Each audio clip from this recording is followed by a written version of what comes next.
こんにちは、ミルスパウトはい。です。ミシガン出身です。海兵隊で20年働いていました。2000年に任務で日本のイブ国に初めて来ました。2003年と6年と7年と9年と12年に半年ずつイブ国に住んでました。その後、2015年から2018年までまたイブ国に住んでました。2007年に奥さんと出会いました。奥さんは日本人で息子が一人います。今は退役して沖縄に住んでます。広島県に家を建てたから、老後は広島で過ごすつもりです。日本語を勉強したかったのは、日本で残りの人生を過ごすと決めたからです。今、2ヶ月ぐらい日本語を練習してます。最近、日本語の練習を楽しくなりました。これからもっと頑張ります。よろしくお願いします。よろしくお願いします。Well done. So, William-san, welcome to my YouTube channel. How do you feel? You just finished this Japanese self-introduction. I feel good. Lots of practice. You just actually started 2 months ago. We actually, Japan Language Factory, we say that you're going to start speaking definitely more confidently in 2 months, which is you achieved. Yeah. Yes, I did. Amazing. Well done. But that's just the beginning, of course. But you're going to actually make more progress. But why you actually decided to learn Japanese, especially this year, after many years living in Japan? Right. So I guess the catalyst for me learning Japanese was my friend actually recommended me to you guys. And I had tried studying before. I went to Kumon. I was reading hiragana and katakana. I did that for like a year. It was like every Friday night. I never got to go out.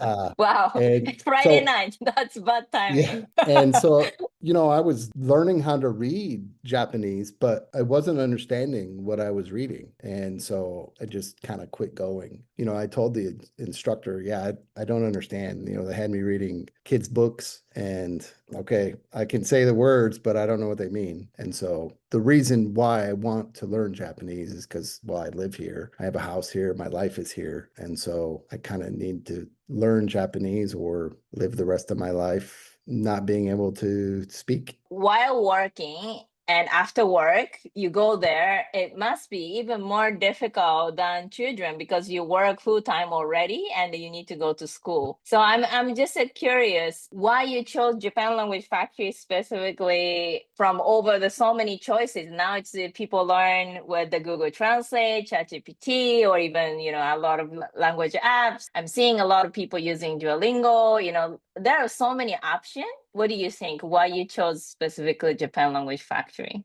So you guys do a good job of, well, one, having fluent English speakers that are native Japanese speakers. That's important because you can't learn the rules, all of the little intricacies, like why is it dore gurai and dore kurai and dono gurai and dono kurai and what is that city I always use the prefecture in Tokyo? Tokyo Why is it To? not Roku Punki instead of Uh-huh. Roppongi? Uh-huh. And Uh-huh. so I kind of need that stuff to be explained to me. I need to understand Mm. why to and why ni and why de. And you're not going to get that from Duolingo or Kumon or anything else. And then, I'm learning to my life, right? We go over what happens in my daily life. I need to go to talk to my kids' baseball dads, or I need to talk to my mother-in-law. And so we scope out a conversation and I learn that way. And it's easier because it's my story. It's my life. I'm not just like learning a book or something. Amazing. So, Williamson, for the people who just already have the discouragement like you, that what kind of actual advice do you give after this experience? You just have to do it.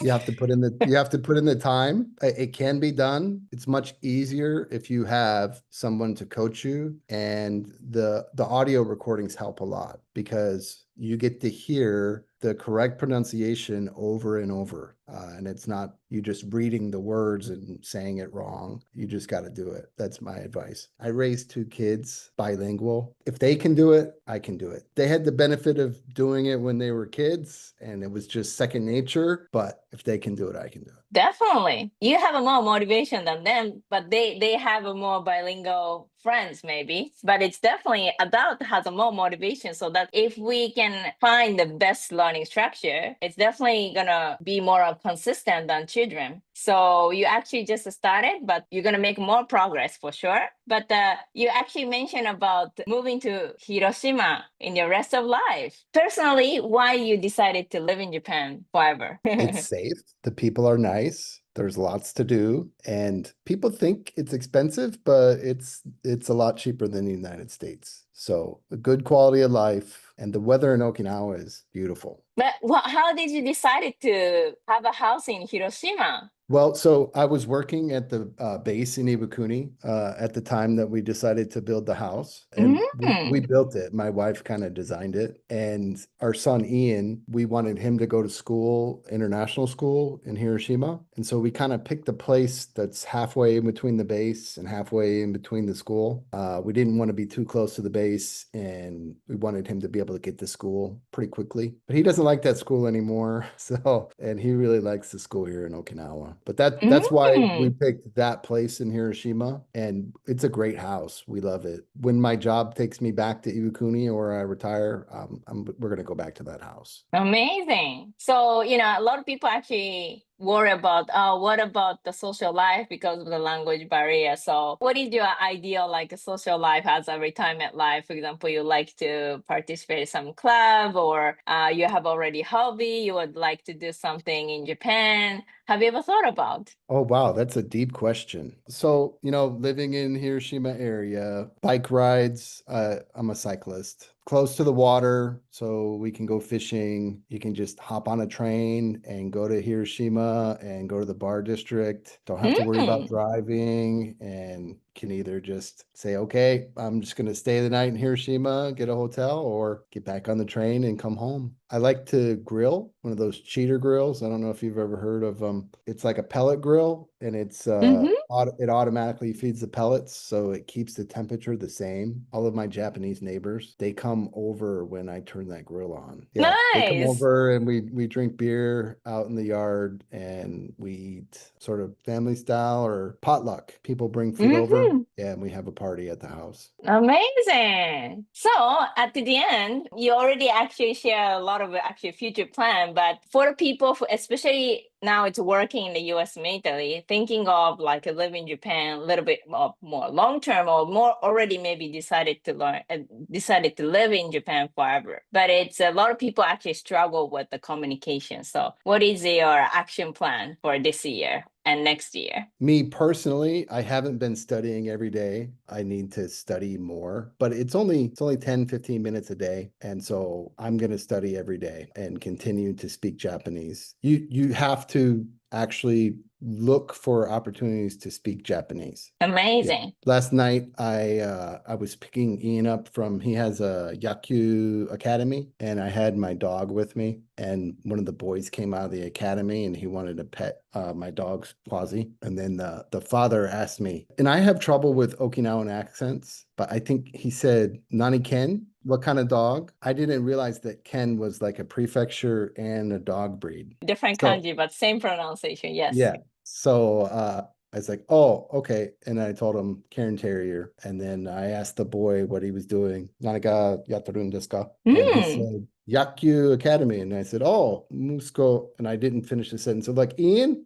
I'm like, yes, Ian. Wow. Sounds like you're connecting a lot of people, which is amazing. All right. Amazing. Keep it up, Williamson. And thank you so much. Oh, thank you.